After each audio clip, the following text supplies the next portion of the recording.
Shalom sahabat Petra yang terkasih, bagaimana kabar saudara hari ini?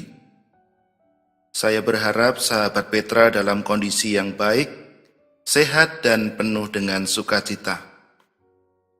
Pada embun pagi hari ini, Rabu 25 Mei 2022, kita bersama membuka hari dengan sapaan Sabda Tuhan. Bersama saya, Pendeta Aditya Krisnugroho dari GKJ Kota Gede. Adapun bacaan saat ini diambilkan dari Kisah Para Rasul 16, ayatnya yang ke-9, dengan tema penginjilan di Makedonia.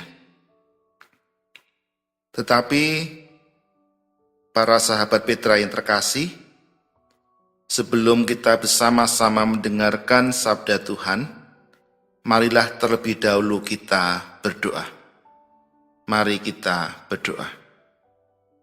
Ya Tuhan, kami bersyukur di saat ini Engkau berkenan memberikan hari baru bagi kami. Dan saat ini kami hendak memulainya dengan merenungkan firman Tuhan. Kiranya Kau membuka hati dan pikiran kami, sehingga firman-Mu saat ini boleh kami terima dalam hidup kami dan mampu kami lakukan dalam kehidupan kami sehari-hari. Sehingga kebenaran firman-Mu boleh kami wujud nyatakan dalam hidup kami, dan hidup kami menjadi surat Kristus yang hidup, yang mampu dibaca oleh setiap orang yang mendengar dan melihat kami, sehingga nama Tuhan semakin dipermuliakan. Berkati juga hamba-Mu yang hendak menyampaikan sabda firman Tuhan. Kiranya Engkau tutup bungkus dengan kuasa-Mu, sehingga firman-Mu saat ini adalah seturut dengan kehendak Tuhan. Amin. Saudara-saudara yang terkasih, para sahabat Petra yang terkasih, firman Tuhan saat ini diambilkan dari Kisah Para Rasul 16, ayatnya yang ke-9 yang demikian. Pada malam harinya, tampaklah oleh Paulus suatu penglihatan. Ada seorang Makedonia berdiri di situ dan berseru kepadanya, katanya, "Menyeberanglah kemari dan tolonglah kami." Demikian pembacaan firman Tuhan yang berbahagia kita yang mendengar dan melakukan dalam kehidupan sehari-hari. Haleluya. Sahabat Petra yang terkasih, tema kita saat ini adalah penginjilan di Makedonia. Sahabat Petra yang terkasih, pernahkah saudara-saudara bertanya, bagaimana kekristenan itu bisa sampai di Eropa? Lantas, siapa yang membawa sampai Eropa? Yang kita tahu bahwa sampai sekarang benua Eropa menjadi benua dengan penduduk mayoritas Kristen. Rasul Paulus disertai Silas, Timotius dan Lukas, inilah yang membawa Injil sampai ke benua Eropa. Roh Kudus membawa mereka memberitakan Injil ke Eropa. Dan kisah perjalanan Injil sampai ke Eropa ini dituliskan dalam Kisah Para Rasul 16 ayat 6 sampai dengan 10. Dan melalui bacaan itu memperlihatkan ada dua prinsip penting mengenai bimbingan Roh Kudus. Dua prinsip itu adalah prinsip menutup dan membuka. Kedua prinsip ini berkaitan satu dengan yang lainnya.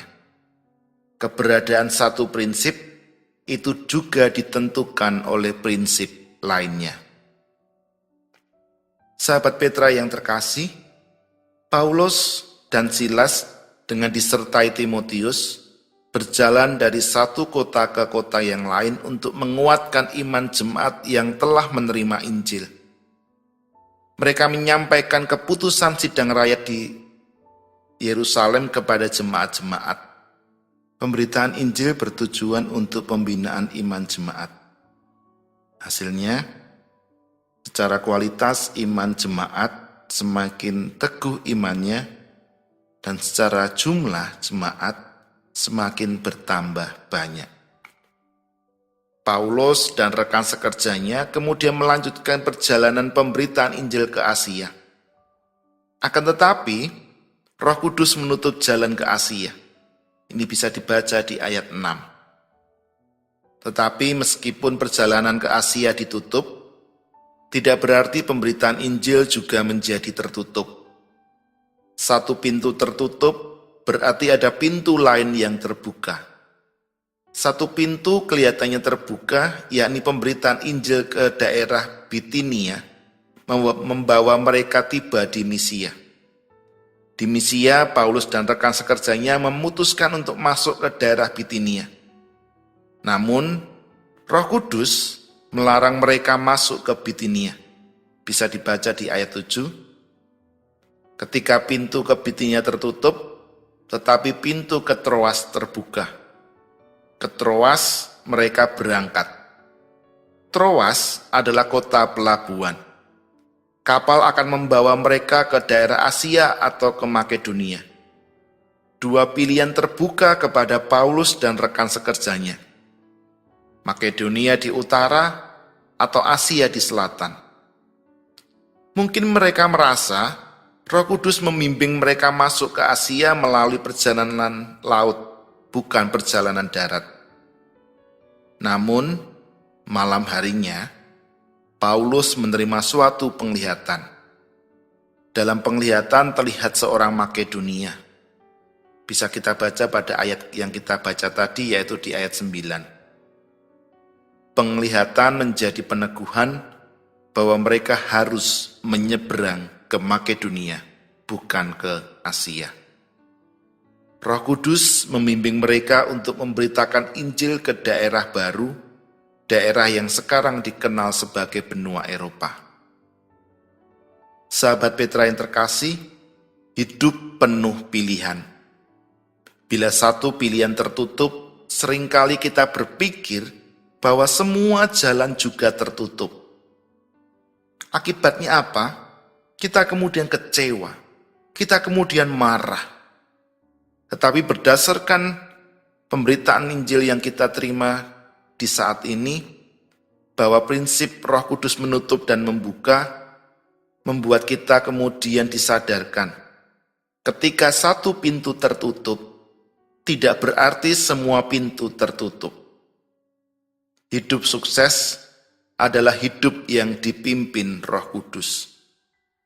Kepekaan terhadap bimbingan Roh Kudus dalam membuat pilihan, ini menjadi faktor utama dalam hidup sebagai murid Yesus di dalam kehidupan sehari-hari. Kegagalan mengerjakan suatu pekerjaan tidak lantas membuat Anda disebut sebagai seorang yang gagal total. Maka harapkanlah hatimu kepada Roh Kudus. Lihat kemana Roh Kudus memimpin. Bila pintu ke selatan ditutup, mungkin jalan ke utara terbuka lebar. Lihat juga jalan ke arah timur dan barat, apakah pintunya tertutup atau terbuka. Jangan putus asa bila gagal atau tidak berhasil. Bangkitlah dan lihatlah kemana Roh Kudus membuka pintu keberhasilan. Bila satu pintu ditutup, berarti ada pintu lain dibukanya. Sahabat Petra yang terkasih, demikianlah embun pagi di saat ini, Rabu 25 Mei 2022. Kiranya sabda Tuhan saat ini menguatkan dan menghibur sahabat Petra sekalian. Saya, Pendeta Aditya Krisnugroho dari GKJ Kota Gede, mohon diri dan sekaligus mohon maaf jika ada hal-hal yang tidak berkenan di hadapan sahabat Petra yang terkasih. Kiranya kasih Allah Bapa dan Tuhan Yesus Kristus serta penyertaan Roh Kudus menolong dan memampukan saudara untuk menapaki panggilan sebagai seorang Kristen yang sejati. Tuhan memberkati.